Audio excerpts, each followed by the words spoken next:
Good morning dear students. कैसे हैं आप सब? आशा है आप सब सकुशल होंगे। संस्कृत की ऑनलाइन क्लास में आज का अपना टॉपिक रहेगा वर्णों उच्चारण स्थानानि। वर्णों का उच्चारण होने का स्थान की हमारे जो ये वर्णमाला में वर्ण होते हैं इनका उच्चारण किस किस स्थान से होता है और किस प्रकार से इसको बोला जाता है, इन सब का आज अपन विवरणात्मक वर्णन करेंगे।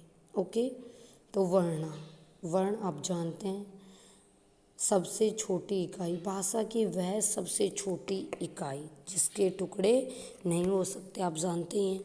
अब देखिए संस्कृत में संस्कृत है वर्णमाला अल अपि कथ्यते। संस्कृत है वर्णमालाम अल अपि कथ्यते। संस्कृत वर्णमाला अल भी कही जाती है। क्या कही जाती है? अल भी कही जाती है। भाषा है मूल तत्व वर्णास्ति। भाषा का मूल तत्व वर्ण है। वर्णेन एवं शब्द, वर्णों से ही शब्द बनते हैं। शब्दों से क्या बनते हैं? पदम वाक्यम च निर्मीयन्ते।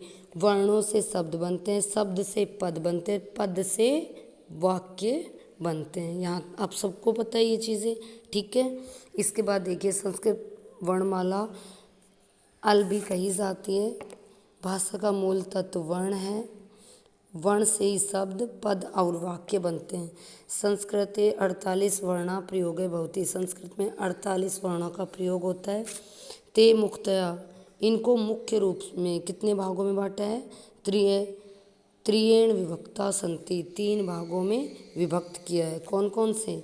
स्वर, व्यंजन, अयोगवाच्यति और अयोगवाह।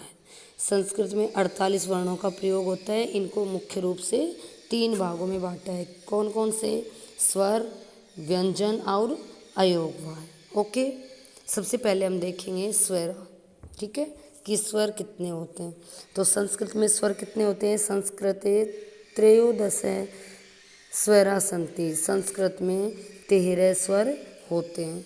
स्वराणाम उच्चारण स्थान स्वतंत्र रूपेण भवति। और स्वरों का उच्चारण स्वतंत्र रूप से होता है, कि स्वरों का जो उच्चारण है वो स्वतंत्र रूप में होता है। संस्कृत में 13 स्वर होते हैं और स्वरों का उच्चारण स्वतंत्र रूप से होता है। यहाँ तक क्लियर? इसके बाद देखिए अब ये जो स्वर हैं इनको भी बांटा है, स्वरों को भी, कि ह्रस्व स्वर कौन से हैं, ह्रस्व दीर्घ कौन से हैं, प्लुत कौन से हैं, ठीक है। अपनी हिंदी में तो ह्रस्व स्वर और दीर्घ स्वर, प्लुत नहीं होते, और संस्कृत में प्लुत स्वर भी होते हैं। तो ह्रस्व स्वर देखिए, ह्रस्व स्वर 5 होते हैं। इमे पंच ह्रस्व स्वरा संति। ये मुख्य रूप से 5 स्वर होते हैं। इमे मूल स्वरा अपि कथ्यन्ते। इनको मूल स्वर भी कहते हैं, कि इनका दूसरा नाम क्या है? मूल स्वर भी कहते हैं। कौन कौन से होते हैं? ह्रस्व स्वर ए, ई, उ, री, लृ। ए, ई, उ, री, लृ। ओके, इसके बाद देखिए इसके अलावा एषाम उच्चारणे एक मात्राया काल प्रयुज्यते। इसके उच्चारण में ओनली एक मात्रा का समय लगता है। क्लियर? ह्रस्व स्वर दोबारा देख ले, 5 होते हैं, ए, ई, उ, री, लृ, और इनको मूल स्वर भी कहते हैं और इनके उच्चारण में एक मात्रा का समय लगता है। क्लियर? इसके बाद देखिए दीर्घ स्वर, ये